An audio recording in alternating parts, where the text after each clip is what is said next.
posición de mando. Realmente quedamos sorprendidos por la visita de personalidades del exterior, de gobiernos, pero también de muchos empresarios, con una idea desde su campaña electoral de integración regional y que desde el primer día hizo hincapié en eso.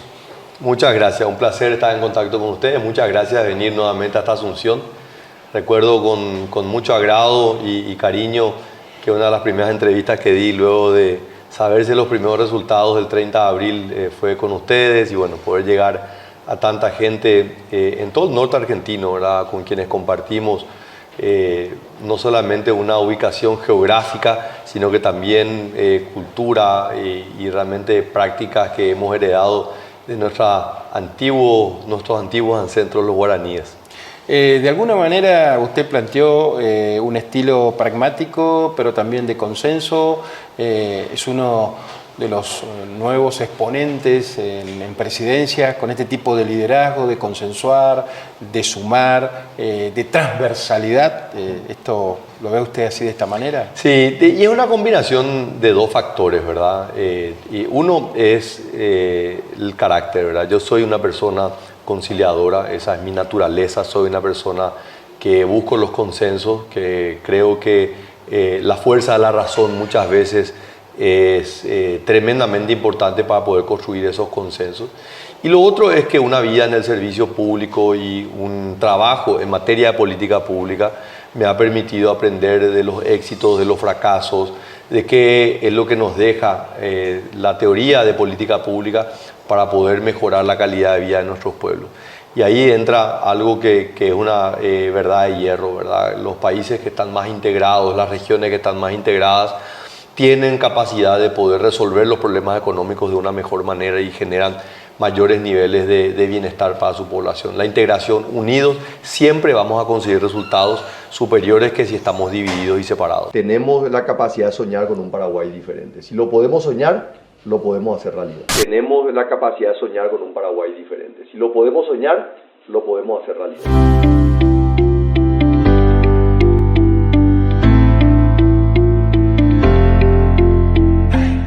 ¿Qué nos dejó la guerra de la Triple Alianza al norte del país? Porque nosotros somos de Chaco, está el Chaco paraguayo, el Chaco salteño, y de alguna forma nosotros nos sentimos mucho más identificados con ustedes que con el centro, que con Buenos Aires, que con la ciudad del puerto. ¿Ustedes cómo lo perciben a eso? Yo creo que hay una parte de la historia que desconocemos. Desconocemos paraguayos, argentinos, brasileros, uruguayos, de cuáles fueron los impactos que generó Paraguay. El Paraguay de 1850 era el país más desarrollado de América Latina, había eliminado el analfabetismo, tenía una industria de acero muy moderna, tenía el primer tren a vapor que se inauguró en Paraguay.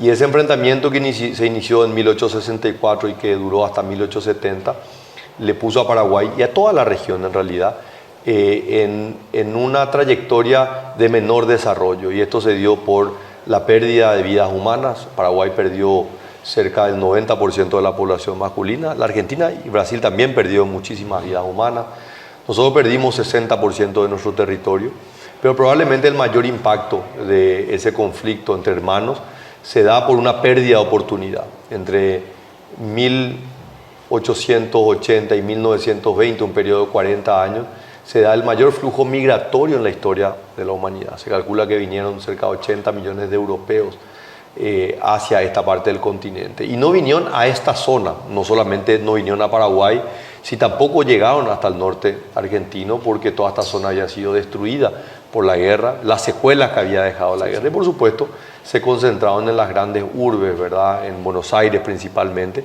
Hicieron de la Argentina la quinta economía más rica del mundo en 1920, pero era un crecimiento y una riqueza muy concentrada en el centro del país, y esto no estaba claramente a la par con las otras regiones, ¿verdad? Entonces, por mucho tiempo Paraguay fue un país aislado. Lo mismo le pasó al norte argentino, una región totalmente desconectada de su propia capital.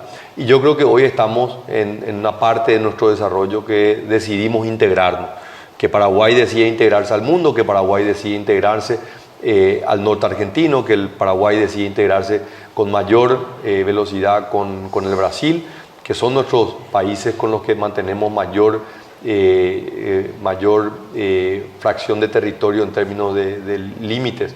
Así que estamos en ese sentido en una trayectoria ascendente de desarrollo, de crecimiento, y estoy convencido que trabajando juntos podemos tener mucho más oportunidades. Paraguay tiene un problema de bonanza. Somos demasiado ricos en aquello que el mundo necesita. Tenemos un capital enorme, que es una población joven que está deseosa de aprender. Tenemos tierra fértil. Estamos rodeados de unos ríos maravillosos que no solamente nos permiten movilizar nuestro comercio, el 80% del comercio entra y sale del Paraguay a través de las hidrovías, sino que también esos ríos caudalosos nos permiten ser una potencia mundial en generación de energía limpia y renovable.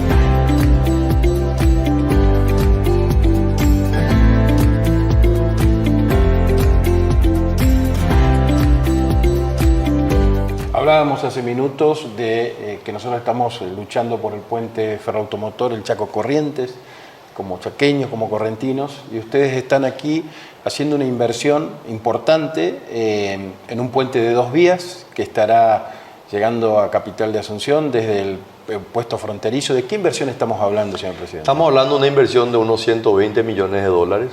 Es una apuesta muy importante, es conectar el Paraguay con su propio territorio, la región occidental, la región del Chaco paraguayo, pero también es una forma de acercarnos más al norte argentino. Una tarea que nos va a quedar pendiente porque se está haciendo el puente, se está duplicando la ruta que va desde ese puente hasta el límite Puerto Falcón, Clorinda. Ahí nos falta todavía hacer una inversión de un centro fronterizo unificado, tener realmente una infraestructura adecuada para lo que nos merecemos los paraguayos y los argentinos, ¿verdad? Que va a permitir que aumente el flujo comercial y mejore la calidad de vida. Yo siempre digo que no podemos darle ese trato, ¿verdad? Largas colas, trámites administrativos y migratorios que son muchas veces interminables. Así que creo que esto, más que un proyecto de integración, es hasta un acto de justicia que tenemos que hacer entre nuestros países. Así que estoy muy entusiasmado que ese puente, más otros puentes que estamos hablando, también se está hablando la posibilidad finalmente de concretar un puente que una Pilar del lado de Paraguay con Puerto Cano en Formosa. Creemos que también eso va a generar un cambio muy importante para esa parte del país. Bueno, hoy también leíamos los diarios de Asunción y usted de alguna manera instó a sus funcionarios, a sus ministros a salir de los escritorios, a salir de las oficinas, porque también es cierto, ¿no?, que Paraguay tiene que federalizarse, ¿no? A veces también la concentración también queda aquí en la capital, ¿no? No, nosotros tenemos desde la Constitución del 92 un sistema mixto, ¿verdad? Paraguay es un país unitario, pero con esta figura de las gobernaciones, que son representantes del Poder Ejecutivo. Y el clamor que tiene todo el pueblo paraguayo, principalmente el interior, es que haya una mayor descentralización en los servicios públicos, que muchas veces las gestiones se tienen que hacer únicamente en Asunción, y eso es bastante inconveniente. El Paraguay, a diferencia de lo que mucha gente cree, es un territorio muy amplio, muy vasto, es geográficamente más grande que Alemania, pero tiene una población muy pequeña, una población que es menos del 10% de la población de Alemania. Entonces, la entrega de servicios públicos en el interior se vuelve muy difícil, muy costosa, y ahí tenemos que pensar de manera creativa de cómo nosotros vamos descentralizando para poder desarrollar también el interior, lo mismo que le está pasando a la Argentina y a muchos países. Cuanto más focalizado, efectivo y recto sea el camino, la ayuda llegará con más efectividad a las personas más vulnerables.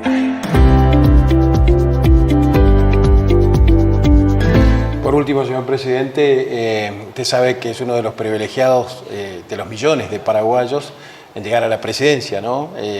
Hay un antes y un después, seguramente en su historia personal, pero mirábamos su historia de vida y encontramos 2 hechos que a nuestro parecer lo marcaron y lo formaron. Uno es que fue padre muy joven, ¿no? 19 años. A los 17. 17 años. Sí. Y el otro es que realmente es un apasionado del deporte, pero que el rugby significó mucho para usted. Así mismo, jugué al rugby de muy pequeño, de los 11 años. Llegué a jugar al seleccionado nacional, me fui a 2 mundiales juveniles, varios sudamericanos, Y también hay una vinculación familiar. Mi abuelo materno fue presidente de la Unión Argentina de Rugby, fue fundador de un club muy tradicional en la Argentina, el Hindú Club. Así que también por ese lado hay una tradición y familiar, y yo personalmente, para mí fue un proceso de aprendizaje tremendo, enseñanzas en el campo de juego que hasta el día de hoy las sigo respetando y me permiten poder enfrentar los desafíos que implica una responsabilidad como ser presidente de la República. ¿Qué le enseñó más el rugby? Y principalmente el respeto a la autoridad, el no tener que reclamarle al árbitro, una práctica y una regla de hierro, es verdad. Cuando vos le reclamás al árbitro perdés 10 yardas, cuando vos das un golpe de más, es un deporte de mucho contacto, pero cuando vos das un golpe que no corresponde, te sacan la tarjeta amarilla, salís afuera. Entonces, a pesar de que es un deporte de mucho contacto, un deporte que tiene que ser jugado por caballeros que respetan las normas. Y finalmente la camaradería que se genera, a pesar del contacto y la agresividad en el deporte, termina el partido, con el último pitazo subimos al bar y compartimos con los adversarios que minutos antes nos estábamos dando unos golpes tremendos. Muchas gracias, señor presidente, y por último le pedimos que le deje un saludo a la gente del norte grande argentino, Chaco, Corrientes, Santiago, Salta, Misiones, estas 10 provincias que realmente estamos haciendo fuerza para tratar de federalizar y acabar un poco con ese monstruo del centralismo. Un saludo grande para todo el norte argentino, un afecto enorme con toda la República Argentina, pero un afecto particular con aquellos con quienes compartimos, no solamente cercanía geográfica, sino que también compartimos muchos de nuestros hábitos culturales, que como les decía, los hemos heredado de nuestros ancestros, los guaraníes, y que compartimos muchas regiones de la Argentina que toman el tereré, que hablan el guaraní. Así que realmente una gran satisfacción y mi determinación y mi voluntad de poder acercar a nuestros pueblos, de por supuesto mantener siempre un diálogo cordial y respetuoso con Buenos Aires, pero entendiendo que muchas veces podemos avanzar mucho más trabajando en las regiones que lo que buscamos muchas veces en Buenos Aires. Muy amable, señor. Muchas gracias para ustedes, un placer recibirlos aquí.